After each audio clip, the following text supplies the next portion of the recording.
Hey, thanks for visiting etcanada.com. I'm Cheryl Hickey. Now enjoy the following Uncut interview.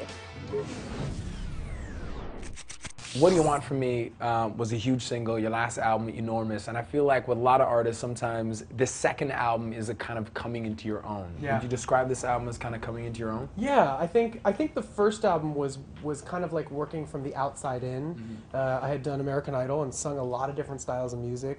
Mm-hmm. I was just getting to know my fans and just kind of getting into this whole thing, and a lot of it was guesswork. Mm-hmm. And I'm really proud of For Your Entertainment. I think it turned out great, and we did it in 2 months. Oh, really? Yeah, You it was did that a quick? Okay, I fast didn't know that. process. Okay. And you know, the other songs in the album were very theatrical and kind of over the top and showy.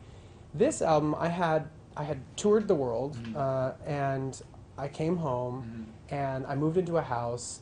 I got into a great relationship, and I was probably like living the most closest thing to like a normal life that I've lived in about 2 or 3 years. So I feel like the writing came from a more grounded, kind of real life place, which hopefully is more relatable to the audience. I feel like the music hopefully is a little more accessible to like everyday life. You know, I think it's based on real life living, as opposed to, you know, all of a sudden being on TV and magazines, which is amazing, and it's kind of a fairy tale. But I know a lot of people probably can't relate to that. Is it a fairy tale? It is. It's a lot of work, but it's. Or is it a horror movie at times? No, it's a lot of work. Yeah. It's a lot of work and energy, but it's worth it. You know, Okay. it's a dream come true. You know, I wanted this. You know, wondering, you know, you've come out, and the big quote that a lot of people have latched onto is that quote that nobody teaches you how to be a gay celebrity. Oh yeah. You know? That's the truth. Yeah. But what is it? How is it any different from being a normal celebrity? Well, it shouldn't be. Yeah. And it isn't for me. But when you're constantly asked by press and fans all these questions about being gay, it turns into being a gay celebrity. And I think that probably comes from not having a lot of them out in the mainstream. So, you know, being one of the few, it's kind of a burden, but it's also a great opportunity. So it depends on the circumstance. Sometimes it's kind of a pain because I'm like, I'm just a guy that's singing. Yeah. And then sometimes it's a great opportunity to be a role model for young people and to say, you can do it too. It won't stop you from reaching your dreams. Is it tiresome though? Is it getting to a point where you're like, okay? Well, I think the bottom line is I think everybody knows. Yeah. It's like there's no other way to be gay. I'm gay as can be, and let's like, you know. Yeah. I think, you know, it's been discussed, it's been talked about, and I think now what the important thing is to try to create music that both acknowledges that and allows the listener to be comfortable knowing that that's my lifestyle, but also in finding a way to talk about things in a universal way, so that no matter what your background is, no matter how old you are, what your sexual preference is, what your political affiliation is or religious, there's something in the album that you can grab onto. You know, it's about the human condition.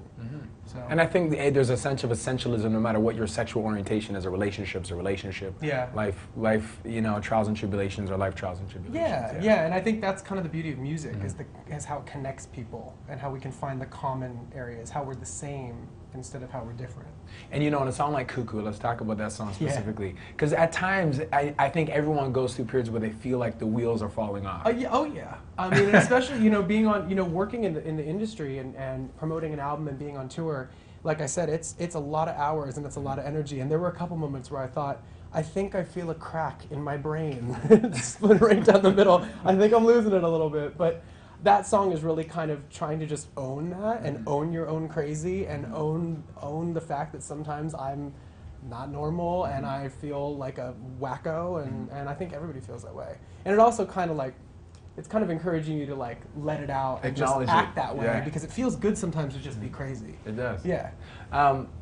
Is this also, I noticed, you know, I feel like, and I don't know if this is true, did you decide to experiment and go outside the box and do some things you hadn't done before on this record? Yeah, I think the first record, like I said, was very stylized and specific. You know, What Do You Want From Me was a bit of an exception to that, but, you know, I wanted to kind of go back to what I really love about popular music. You know, on Idol, I got to sing a lot of different styles. You know, I did sing a lot of classic rock, but I sang soul standards, I sang new wave music, funk music, disco. So I was going back to kind of like, I want to do music that people can dance to, but I want it to feel vocal, and I want it to be in the pocket, and I want it to be the kind of dance music that everybody can like get into. Mm-hmm. And if you look at a lot of the old like disco funk songs, they're timeless. No Mm-hmm. matter who you are, you're like, your head bobs to that. Mm-hmm. So that was kind of like the angle that I started seeking. And Pharrell actually was basically the kind of the gatekeeper of that for me. Mm-hmm. He and I got in the studio, and he laid down this bass line and this beat, and I went, oh. That's what's up. Thanks, Pharrell. Okay. Yeah, he's the man. He's like the coolest guy I've ever met, you know. And I walked into the studio with him and was like, oh my God, I just felt like such a dork. I was like, I'm not cool enough to be here. But he's an awesome guy, and he's not pretentious or conceited at all. He's very like, he knows his thing, and he just wanted to create cool music. On So paper, you're like Pharrell and Adam Lambert. How? yeah, I mean, they told me, and I Yeah. said, really? He wants to work with me? Yeah. I mean, I was really honored, and it was a compliment. And we had fun. We had a great time. I think we have very different lifestyles, but we were able to kind of connect on an intellectual, philosophical kind of place. You guys don't have the same lifestyle? No, very different actually. Very different. But and we come from different worlds, but that was cool, you know, is that it was kind of two worlds coming together on these two tracks, and I think the result is something really fresh. A lot of people from a lot of different worlds, you know, you seem to resonate with a lot of different people. A lot of people wondering what's going on with Queen, the Queen tour. Some big I mean, you killed it, you know, Freddie Mercury. That felt amazing to be asked to perform with them. I was like, yes, please, you know. My manager was like, is this something you'd like to do? I said, oh, what do you think, you know? I had so much fun up there with them, and Brian May and Roger Taylor are like completely down to earth, really, really great guys. And to be able to pay tribute to this band and to Freddie Mercury is like, it's a true honor. Hopefully we'll get to do some more. That's what I was saying. Are you going to be touring with them? Because there's a lot of speculation about going on a mini tour. Album Yeah, too. of course. So you know, it's kind of figuring out a way to maybe do a little bit of both. I would love to perform with them again, and I think we'll work something out in the future. But I also have my own music that I wrote to get out to the masses. So Yep. No, I agree. I'll put it on the scale. You know, you know, I have different hopes and dreams for both things. So. And sometimes with a big record like this, they want to put you on a big stage, especially considering the persona you have, and you know, people are dying to see you perform some of this stuff. The Grammys, I know sometimes are a spot that people pop up and end up performing, especially when they have new projects to launch. Yeah. Will you be involved with the Grammys at all? I don't know. I have no idea. Yeah. I mean, I think the album will just have been coming out, so it might not have gotten a chance to kind of get out there enough, but I'd love to be there. You've been a so. correspondent before. Yeah, I have. Maybe red carpet, yeah, you can do I'd love some- to go. maybe you You can do know, some- yeah, put on a cool outfit. some red carpet stuff? Yeah, watch some great performances. I love the Grammys. It was really fun. And being nominated last year was like, when they called me and told me I was nominated, I said, what? What is going on here? It was amazing. So There's a ton of vulnerability on this album. Yeah. A song like Underneath. How difficult is for you to write a song like that? And can you explain a little bit about it? yeah, I mean, I think being a celebrity, it's you know, kind of a weird reality. And I know people have heard it time and time again. I'm not whining about being famous or being, you know, in the public eye. Yeah. I'm really happy to have this opportunity, but that song kind of talks about how sometimes you have to smile and nod, but underneath the surface, maybe you're not happy that day. Maybe you're going through a breakup, or maybe you're dealing with some shame, or maybe you're, you know, struggling with something. And I think that song talks about the pain and the struggle and the process that sometimes you can't show to the world. And so I think anybody can probably relate to that. You know, if you're going to school one day and you're having a crappy day, you know, maybe something really serious has happened in your life and you have to just kind of fake it.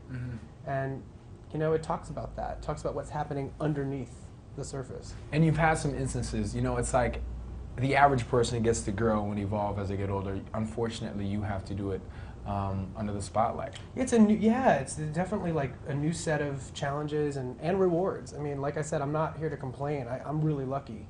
But I think, yeah, I mean, I'm not perfect. I have times when I screw up and make mistakes, and I think it's hard when all of a sudden everybody's watching you, because you're like, wow, I had one bad day out of 364, and this is the one that everybody's talking about. So that's life. How do you deal with an incident like what happened in Europe? You know, you really can, you look at the situation, and basically what I did after that whole situation was I made sure that my boyfriend and I were good, and we were great. We were both just really relieved that everything was cool. And you know, all you can really do in a situation like that is take responsibility for your actions and move forward and try to turn a negative into a positive. So we've definitely, as a team, him and I, have said, okay, let's, you know, reassess our lifestyle a little bit. I've been juicing.